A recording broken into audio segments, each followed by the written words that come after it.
Code d'honneur du président sortant, je vais simplement dire que 44 morts après, 650 détenus après, 3 ans après, énormément de miliciens après, les FDS qui tirent sur le peuple, après tout ceci, il vient nous dire qu'il n'a plus envie d'être candidat.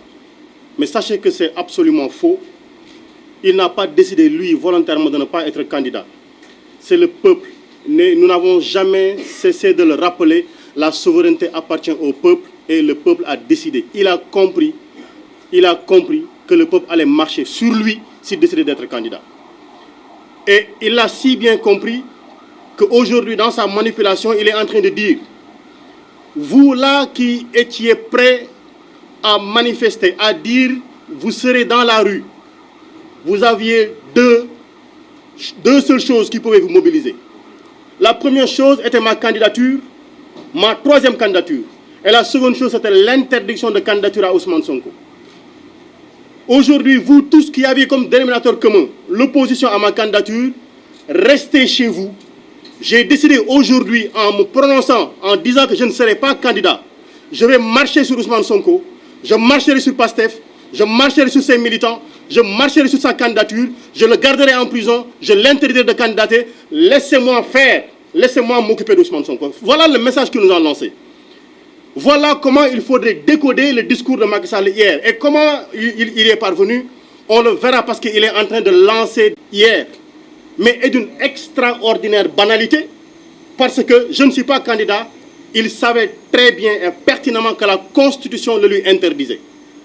Et je dis, pour ceux qui ont décidé de lui faire confiance, mais gardez-vous de totalement lui faire confiance, parce que comme il a été dit tout à l'heure par Ngagne Demba Touré, il garde sous son coude 3 cartes, 3 coups qu'il peut nous faire au dernier moment. Et j'avertis les prochains candidats de l'APR, évitez de manger chez lui, évitez de boire son eau, il est capable de vous empoisonner et de dire comme nous n'avons plus de candidats, je reviens, et de le faire à la Ouattara. Prenez garde, je parle de Amadouba, de Aly Ngouille Ndiaye et de tous ceux-là qui ont été cités, faites bien attention. Si vous n'arrivez pas à gainer votre bouche d'invulnérabilité, ne mangez pas chez lui.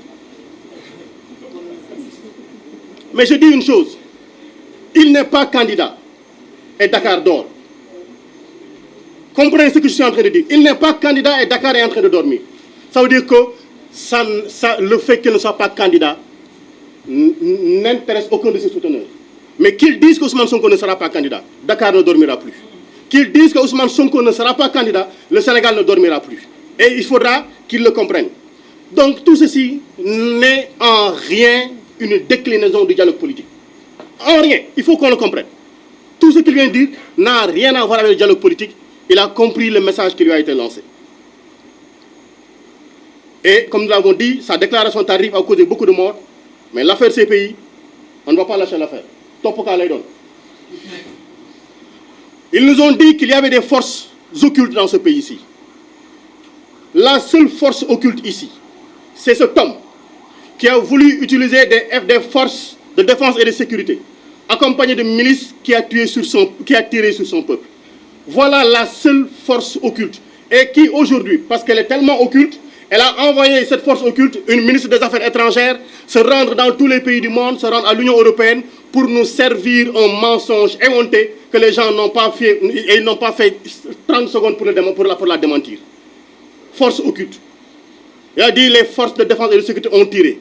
Mais voilà, vous là qui êtes force de défense et de sécurité, on vous a donné la possibilité de tirer, vous avez tiré avec des balles réelles sur le peuple. Et aujourd'hui, on vous jette en pâture, on vous jette en charogne. C'est un avertissement qui vous est lancé. C'est un avertissement qui vous est lancé. Aujourd'hui, moi, Birame Souleye Diop, parlant sur cette table, auguste table, invité de la conférence des leaders, j'ai dit la candidature du président Ousmane Sonko est une demande politique, est une demande du peuple. Elle ne dépendra aucunement d'un complot politique ou un complot judiciaire. Ousmane Sonko sera candidat. Nous battrons campagne avec lui. Il présentera son programme. Et si notre souhait, le bon Dieu l'accepte, nous le président en 2024. Nous l'avons entendu faire ces menaces. Mais nous rappelons simplement que nous n'avons que faire de ces menaces. Nous n'avons que faire de ces menaces. Il n'a que 3 choses. La prison, la mort, la carrière. Il ne peut détruire que cela.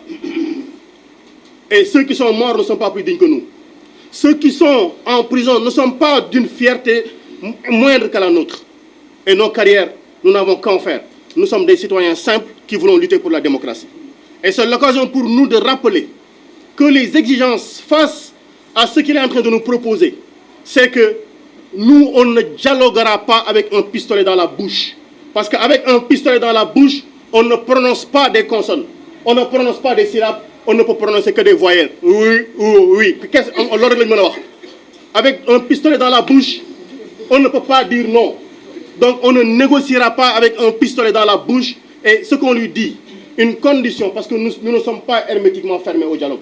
Nous l'avons toujours dit. Et je rappelle encore que Ousmane Sonko avait bien dit en 2021, sorti de la gendarmerie, qu'il ne pouvait pas accepter. Aucun leader de la coalition Yewwi Askan Wi ne pouvait accepter qu'on interdise à Macky Sall de terminer son mandat tranquillement.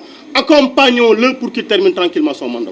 S'il se décide à respecter ceci, le dédommagement des victimes, une enquête indépendante contre les crimes qui ont été commis, la libération de l'intégralité des détenus politiques, l'arrêt de l'instrumentalisation de la justice. Nous avons vu avant-hier le ministre de la Justice commenter une décision de justice alors qu'elle n'est pas terminée. Et aujourd'hui, j'appelle l'Union des magistrats du Sénégal. Elle s'est offusquée par les jours passés, par les mois passés, que des hommes politiques aient commenté des décisions de justice. Il faudrait qu'elle se lève pour nous dire est-ce qu'elle est d'accord que le ministre de la Justice commande une décision de justice. Aujourd'hui donc, nous voulons au-delà de tout ceci, que les barrières qui sont devant chez Ousmane Sonko soient enlevées totalement et intégralement, qu'il puisse marcher tranquillement, vaquer à ses occupations et nous-mêmes aller lui rendre visite tranquillement sans voir des hommes en tenue où c'est écrit police nationale. Des élections transparentes, inclusives et apaisées. C'est notre souhait le plus absolu. Si c'est son souhait, on s'entendra rapidement parce qu'il va arrêter ce qu'il est en train de faire. Si ce n'est pas son souhait, si son souhait reste d'éliminer Ousmane Sonko, il nous aura toujours en face de lui qu'il se prépare à nous mettre tous en prison. Nous rappelons aux Sénégalais, donc, tout ceci est que il nous a informé qu'il va introduire des modifications au niveau du code électoral et de la Constitution. En tout cas, nous, députés, nous attendons fermement de savoir qu'est-ce qu'il nous amène. On ne se prononcera pas sur le sujet, on attendra d'avoir les informations sur le contenu. Mais sachez-le, Constitution, du rido maïga, la Constitution, ce n'est pas le rideau d'un bar qu'on heurte à tout moment, qu'on soulève à tout moment et qu'on rabaisse à tout moment. Voilà la conclusion. Merci beaucoup. Merci, Madame Maïmouna Bousso. Après, Cheikh Tidiane Youm.